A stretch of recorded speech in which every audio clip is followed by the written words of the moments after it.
बेवानी मुखी खाया रस्तरानी थी अलाद देखो बुरी थोड़ा अलाहू दमदा में था रखा मेर खुरे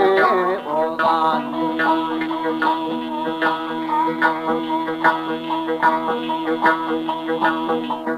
सावणी बेगम बेगा बसने नोवा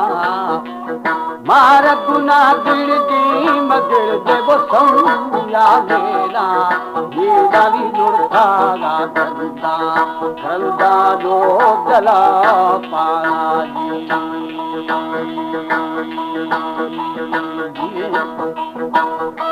हमारे YouTube चैनल कलरानी टीवी को सब्सक्राइब करें और बेल आइकन को दबाएं ताकि हर न्यू वीडियो आप तक पहुंच सके।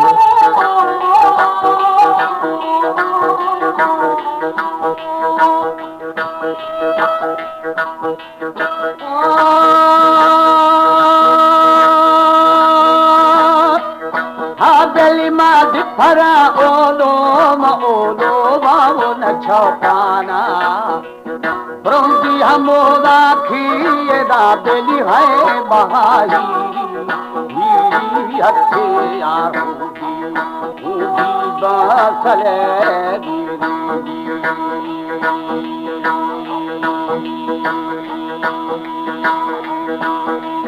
वाछड़ा खुले मिसम्मिति बाजरी कुस्ता शाग उठा ग्वात्रा में ग्वात्रा पाओ शदो फेना होए दी खद मई गिरदा खोलो फेना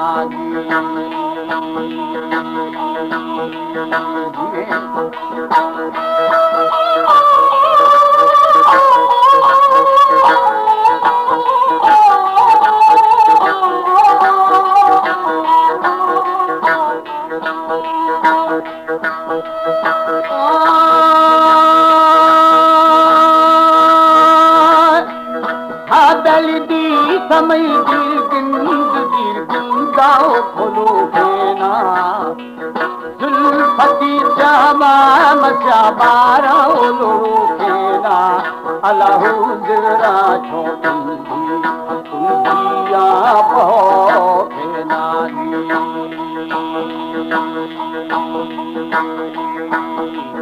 बिराद छो आहू न आहू आहू फेना छल मवो शाही मशाही आओ जलो केला समीओ फिद छोड़ियो लियो वा बलो फेना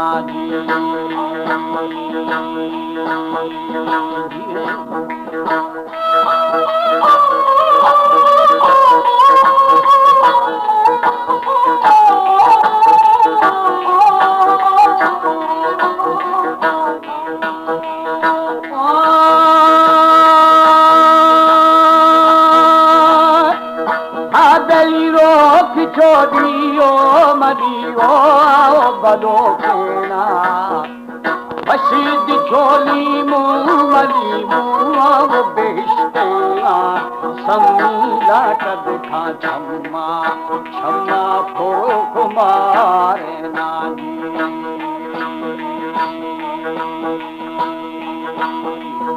आशिका जागी मजागी नी वो करारे ना दिल मनी मजनान मजना बीती हमारो शी